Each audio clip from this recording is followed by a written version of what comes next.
Assalamualaikum warahmatullahi wabarakatuh. Selamat pagi anak-anakku semua. Alhamdulillahirrahmanirrahim, kita masih diberi kesempatan dan bertemu pada pertemuan minggu ketiga. Dan di sini kita akan membahas bab menghindari akhlak tercela. Nah, yang harus kalian ketahui ya, kompetensi dasar pada bab ini kalian harus bisa menganalisis bentuk dan cara menghindari akhlak tercela, israf, tabdzir, dan bakhil. Kemudian untuk indikator yang harus kalian capai, kalian harus bisa mengidentifikasi bentuk dan cara menghindari akhlak tercela, israf, tabdzir, dan bakhil. Kemudian dapat menyimpulkan bentuk dan cara menghindari akhlak tercela tersebut. Dan di sini ada pemetaan konsep ya, menghindari akhlak tercela. Yang pertama adalah israf, tabdzir, dan bakhil. Tapi yang kita bahas mungkin kita akan bahas israf dulu. Israf itu memiliki arti berlebih-lebihan. Berlebih-lebihan dalam bahasa Arab disebut dengan kata asrofa yusrifu isra'afan, yang berarti bersukaria sampai melewati batas. Dan dari sini terdapat dasar larangan israf, terdapat pada Quran surat Al-A'raf, yang artinya, hai anak Adam, pakailah pakaianmu yang indah di setiap memasuki masjid dan makan-makanlah, dan janganlah berlebih-lebihan. Sesungguhnya Allah tidak menyukai orang-orang yang berlebihan. Nah, sikap dan perilaku berlebihan merupakan salah satu penyakit rohani yang sangat merugikan manusia itu sendiri. Berlebih-lebihan itu seperti berlebih-lebihan kepada dunia ya, kayak makan, kemudian berpakaian indah. Nah, apapun itu yang berlebih-lebihan tidak baik. Segala sesuatu yang melampaui batas itu tidak baik. Jadi, jadilah manusia itu yang sederhana, yang biasa-biasa saja, yang tidak berlebih-lebihan. Kemudian contoh dari perilaku israf ini terbagi menjadi 4. Yang pertama itu berlebih-lebihan dalam makanan. Artinya kalian mengkonsumsi makanan itu secara berlebih-lebihan, melampaui batas. Kalau misalkan kalian itu oke lah, biasanya orang tuh kalau makan suka lupa ya, habis makan kadang kepingin makan lagi. Nah, maksudnya ini tuh kalian udah kenyang tapi kalian tuh makan terus gitu loh. Nah, itu nggak baik. Jadi makanlah sebelum lapar dan berhentilah makan sebelum kenyang. Jadi harus ingat itu, makanlah yang sesuai dengan porsi kalian. Kemudian berpakaian, misalnya aja nih kalian itu pakaiannya nggak menutup aurat, terus pendek, biasanya ya ada ya kayak gini, nggak pakai jilbab, nggak pakai kerudung. Nah, kayak gitu, itulah berlebih-lebihan kepada pakaian. Biasanya kayak hidupnya glamor yang gak sesuai dengan mode syariat Islam. Kemudian dalam ibadah, misalnya melakukan sholat qiyamul lail nih semalam suntuk, tapi dia sampai melupakan hal yang wajib, misalnya dia kebablasan subuh. Nah, kayak itu gak boleh, karena yang wajib dulu harus didahulukan.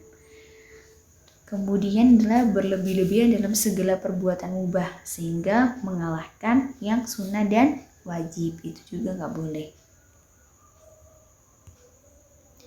Kemudian dampak dari israf ya, israf ini berdampak pada perilaku manusia yang rakus. Artinya dia itu udah punya yang ada tapi dia tuh masih nyari yang lain gitu. Dia tuh kayak menghalalkan segala cara untuk mendapatkan. Orang-orang rakus itu kayak gitu. Jadi misalkan kayak makanan, dia tuh udah dapet jatah tuh kecil, bukan kecil sih, dia jatah untuk dia makan, tapi dia tuh masih nengok punyanya orang dan dia tuh kayak minta. Nah, itu kan rakus ya. punya jatah sendiri tapi masih kepingin punya orang lain. Itu rakus. Dan orang-orang rakus ini adalah orang-orang yang tidak memperdulikan lingkungan sekitarnya, tidak memperdulikan orang lain. Apakah orang lain itu udah makan atau belum, dia itu nggak peduli, pokoknya dia tuh kenyang. Nah kayak gitu. Kemudian biasanya ya kayak korupsi ya, kayak orang-orang yang korupsi itu, dia itu yang penting mengenyangkan perutnya sendiri tapi tidak melihat rakyatnya. Nah kayak gitu, itu contohnya orang rakus. Dan ini tuh harus dibasmi, bukan dibasmi, tapi kita sebagai orang yang sadar akan hukum ya, kita harus tahu rakus itu nggak boleh. Tapi orang itu kadang banyak yang nggak ngerti daripada ngerti. Nah jadi kalian generasi muda, generasi milenial, generasi anak-anak yang memiliki ilmu, kalian harus bisa menerapkan yang baik-baik ya, mencontohkan yang baik-baik untuk orang-orang sekitar, untuk masyarakat, untuk keluarga. Nah seperti itu. Nah adapun menghindari sikap israf atau rakus ini adalah mengajarkan sifat kebersahajaan atau ifah, atau biasa disebut dengan sederhana. Setiap muslim dilarang mengikuti ajakan nafsu atau panggilan syahwat. Nafsu itu harus dikendalikan, kemudian disederhanakan, dan tundukkan nafsu dengan akal sehat. Jadi sebelum kalian bertindak, kalau kalian tindakannya itu atas nafsu, kalian itu harus mikir ulang, ini benar nggak, baik buruknya. Jadi jangan langsung bertindak. Nah itu nggak baik. Jadi upaya untuk menghindari rakus itu tadi adalah lebih-lebih kita melihat orang-orang yang di bawah. Orang-orang di bawah itu bisa makan apa enggak. Nah dengan kita melihat orang-orang di bawah itu, kita akan sadar, oh yang kayak gini nggak boleh, rakus itu nggak boleh. Nah seperti itu. Jadi untuk menghindarinya adalah dengan cara kita sederhana, hidup dengan sederhana, hidup dengan apa adanya. Kemudian kita masuk ke tabzir. Tabzir ini adalah temennya si israf tadi. Kalau israf tadi itu adalah rakus. Nah ini ke boros. Boros itu adalah berlebih-lebihan dalam membelanjakan sesuatu. Itu ya. Jadi perilaku yang gak baik juga. Cuma kadang banyak orang yang gak sadar kalau melakukan boros. Nah perilaku ini termasuk hal yang batil.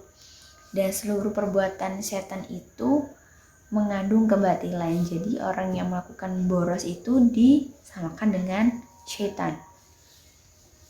Kemudian dasar larangan sikap tabzir ini bisa kalian baca ya di sini pada Quran surat Al-Isra ayat 26 yang memiliki arti, dan berikanlah kepada keluarga-keluarga yang dekat akan haknya dan kepada orang miskin dan orang yang dalam perjalanan, dan janganlah kamu menghambur hartamu secara boros.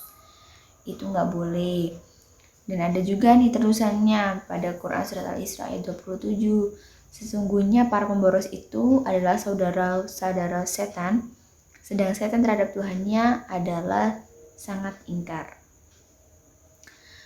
Perilaku boros adalah termasuk perilaku yang batil, dan seluruh perbuatan setan itu mengandung kebatilan.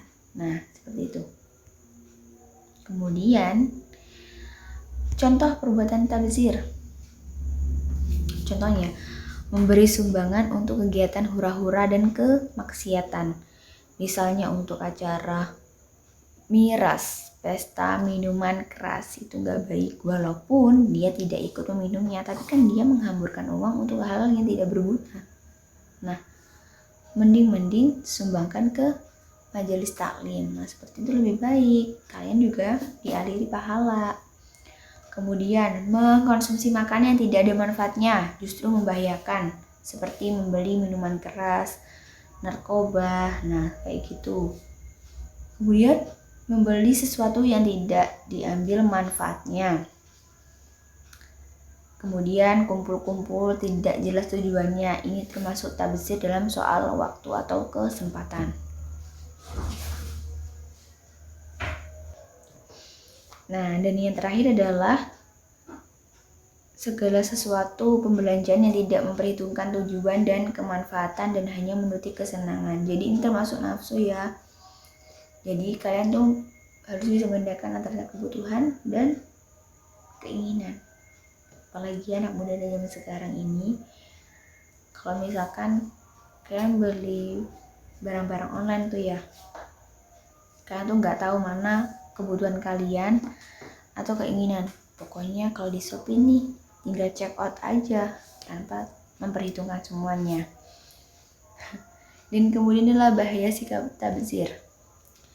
Orang yang memiliki perilaku tabdzir di mata Allah merupakan saudaranya setan. Jelas ya, tadi ada sepatah ayat yang menjelaskan tentang kalau orang yang boros itu sama dengan setan. Nah, dengan demikian maka akan sulit membedakan perbuatan yang benar dan yang salah menurut agama. Baginya sesuatu yang baik adalah yang dapat menyenangkan hatinya, walaupun bertentangan dengan norma sosial, hukum, dan agama. Dia akan menghalalkan segala cara untuk mengumpulkan harta atau uang sehingga dapat digunakan untuk menyenangkan hatinya, untuk memuaskan hatinya. Apabila demikian, maka dia akan menjadi orang yang hedonis. Nah, kayak gini, itu nggak baik. Pokoknya kalian harus menghindari perilaku-perilaku yang israf dan bakhil. Nah, untuk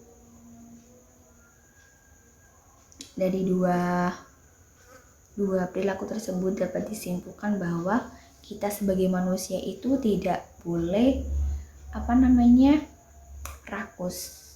Kita harus hidup sederhana karena kita harus bisa melihat keadaan orang-orang di sekitar kita, di bawah kita. Nah, dengan begitu kita akan memiliki rasa syukur.